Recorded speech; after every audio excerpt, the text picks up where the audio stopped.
So, starting here on the 5th turn, we still haven't had an automatic victory. So, I don't know, it's beginning to look less likely, and as though it would range to the full 7 turns no matter what. It may not be the case, but at one point it looked like Judah was going to win the game automatically. I don't think that doesn't look like it's possible anymore. However, maybe Aramea could, once they take Tyre out, which looks like an inevitability now, that Tyre's army's disintegrated. Big events for this turn so far. In the diplomacy phase, can't speak with a pipe in my mouth anymore. Tyre and Judah made an alliance they wish they had had last turn, because a bunch of money could have transformed into could have been transferred to Tyre, and they could have kept more of their army alive. They had a big army. It was keeping Aramea tied down. We don't know what's going to happen now. Also, Judah had to buy back Joab, and they had the 20 requisite resources exactly. Actually, what it takes is... It takes 5 resources. And what did I do? I cheated.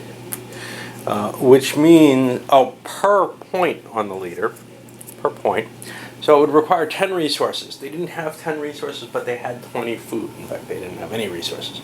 So they had to spend at the 2-for-1 rate because of the because of the ports.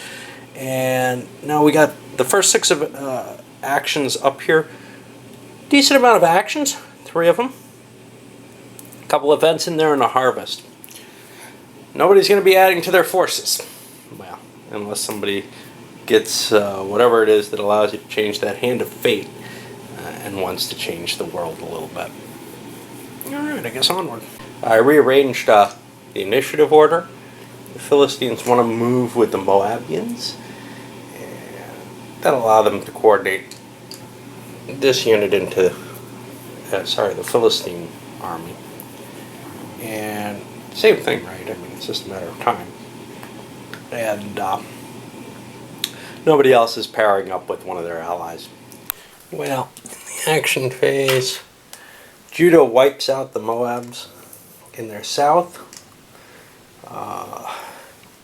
Tyre awaits their doom.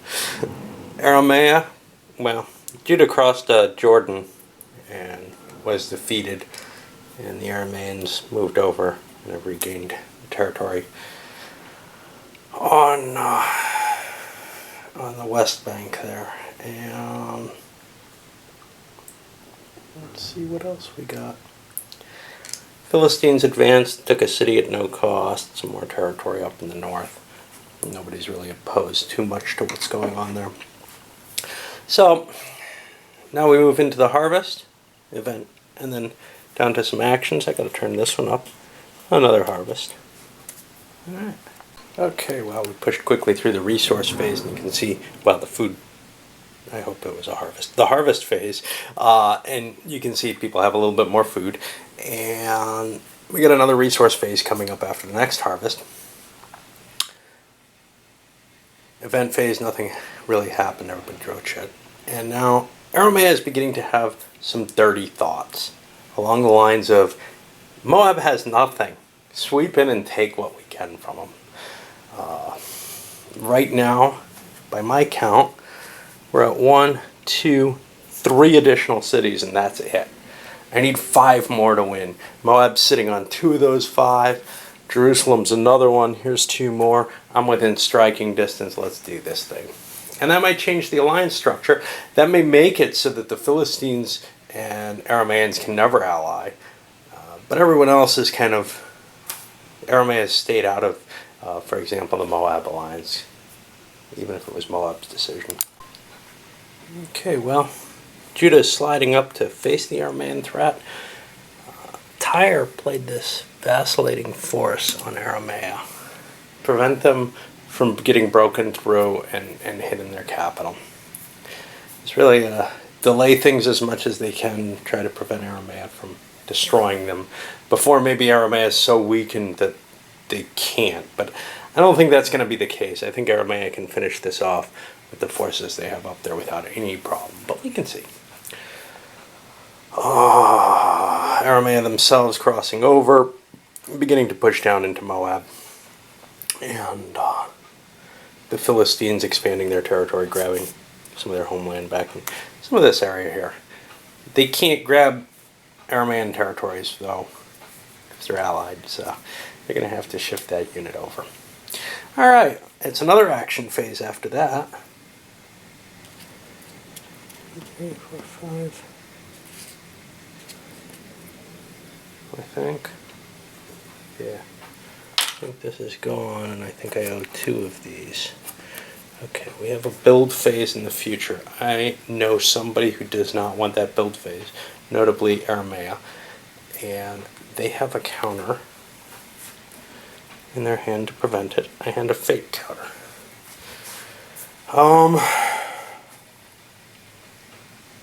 Question is, does anybody want to intervene on that?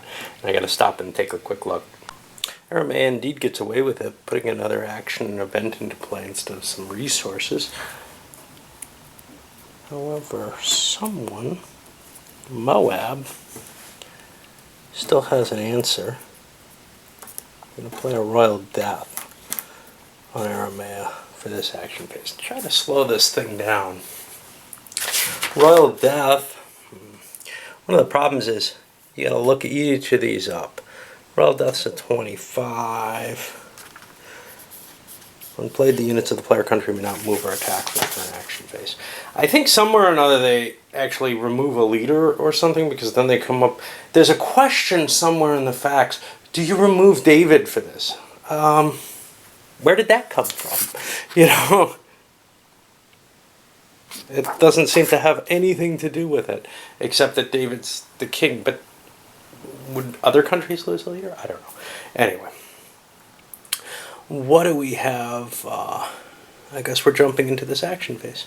And briefly on this one. Judah slammed up, got ambushed by the Arameans, but still drove them off back across the Jordan. Judah's going to have a hard choice, because the Philistines are marching down the coast and engaged with them, and the Arameans are a bigger threat, but not so much to Judah directly. It's just a rough situation. Unless they can get the Philistines to agree to peace, I think they've got to go back to war with them, or go back to fighting them. Tyre didn't have to do anything. Aramea couldn't do anything. The Philistines themselves finished taking Ashkelon and, well, kind of running away from the Judean army up there. And the Moabs have continued creating their little special state up here where they can survive.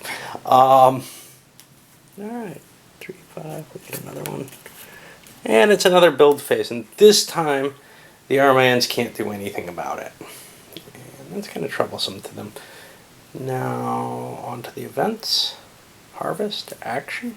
Whee. Well, in the event phase, Moab drew an alliance chit over here. They tried to get Edom in. That would be sort of their salvation, the Edomite troops moving into Moab to defend them against Aramea. They spent their 5 resources. Aramea spent their 5. Okay, it's still a 1 in 10 chance. Judah jumps in and throws a buck in to make it impossible, because they really, really fear a Moab with those extra troops.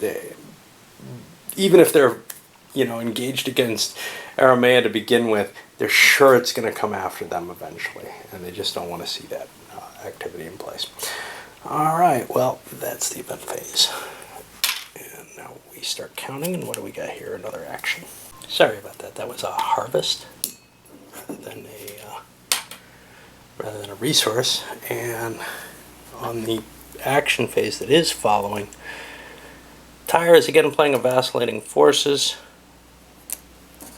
Aramea does not want to deal with that. They're playing God's intervention to prevent it. And now we get to push onward. Okay, so after that action round, some interesting stuff definitely happened. Judah swung over, capturing the city in order to face the Philistines. They have sort of a gentleman's agreement with Aramea, to finish their own problems first and then come down and fight. This is clearly to Aramaea's advantage. However, what can you do? The other side of it, well, let's see. Aramea took out the city of Tyre itself finally. They used siege works, which reduced the city's value by 1. They had to attack the ground forces, etc. There's still another build phase, but it looks almost assured that Akko is going to fall in the next maneuver phase. The Philistines finished taking their coastal areas. That's going to put some pressure on Judah because they're not going to have 2-for-1 trades. They get just another harvest before the next build phase. They have no resources. So it may reduce their productive capabilities a little bit.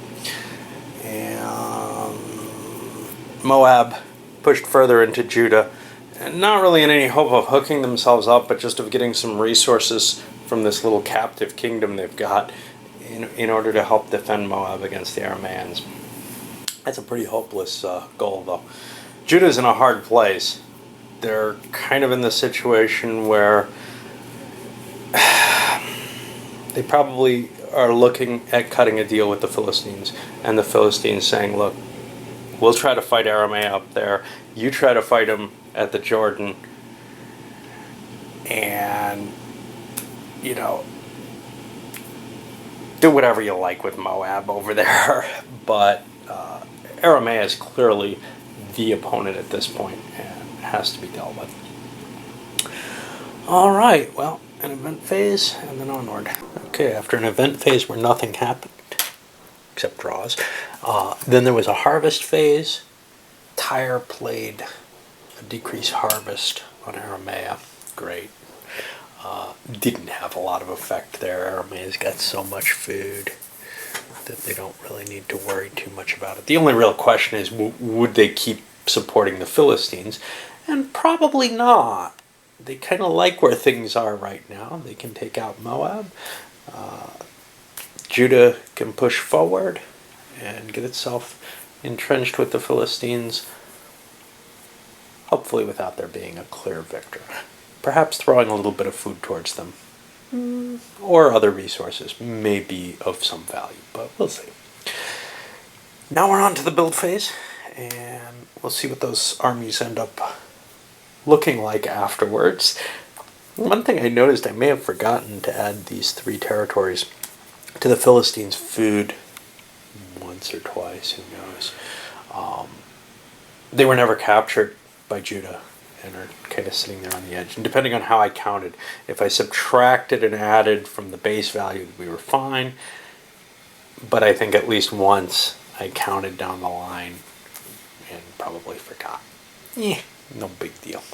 Tell you what, we'll give them 6 food just to make up for it. They need it.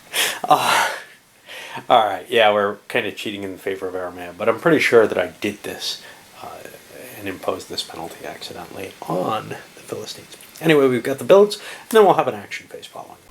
Now, after the build phase, we're seeing some of the sort of shabbiest armies we've seen yet. Tyre, Moab, the Philistines, just building nothing but militia, because militia is very cheap when you're starving on resources. Now, everybody's short on resources. Even Aramea had to break into their food for resources trading. This probably marks the end of Tyre, this action phase. It does not, I think, mark the end of the game by the automatic victory conditions. We've got 1, 2, 3, 4, 5, 6 cities that Tyre is going to have. And I believe we need 7 or 8, I'm not sure which. They need 8.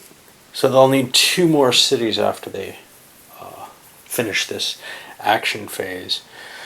One of them could be the Moab city here, which they can't reach this turn, but it's within striking distance. The other one, hard to tell. I mean, it could be Dor, because once they push down to here, they're really at the state where they can just crush through and start hitting anyone with anything they've got. They've got so much power at this point. But not much can be really done about it. Not unless Judah and the Philistines can come to some sort of agreement, which maybe they can. Maybe they can. We'll see. Well, that's the end of Tyre. Not surprisingly. I did a little thing which I don't think's in the rules. Tyre had stockpiles of grain or food, or whatever, but food in this case. I don't see that just disappearing, so I handed that over to Aramea. Again, fudging with the rules and tinkering with them here and there. So Aramea is 2 cities away from victory. Judah and the Philistines have pretty much come to an agreement. The Moab territories go to the Philistines. The Philistines try to defend themselves here. Joab has moved along the Jordan and is ready to invade Aramea. Basically, it's going to be a close run thing here. Aramea against everyone. The Moab are largely in a position, they pulled back, they're in a position to be destroyed very easily. They have just a bunch of militia there, a lot like Tyre did. It doesn't look too promising to be able to hold door against the huge amounts of forces there. So the question is, can Judah do damage to this kind of light Aramean force, and maybe these reserves, which, enough to break through and grab a city or something? And there's easy ones. Before the Arameans grab 2. And can they continue to grab cities at a rate where the rich Philistine territories aren't really there, aren't really defended? Perhaps the best option here might be an alliance between Judah and the Philistines in order to allow Judah to throw troops into that grinder as well as where they have the advantage. Hard to tell. Anyway, start of turn 6. And, if Aramea, in the position they're in, gets the automatic victory, I may just call it rather than continuing to play on, for the simple fact that it looks pretty obvious that they're getting it in the face of everyone standing against them. And, it may just be a matter of it's not worth playing that last turn. We'll see. Anyway, I'll load this one up.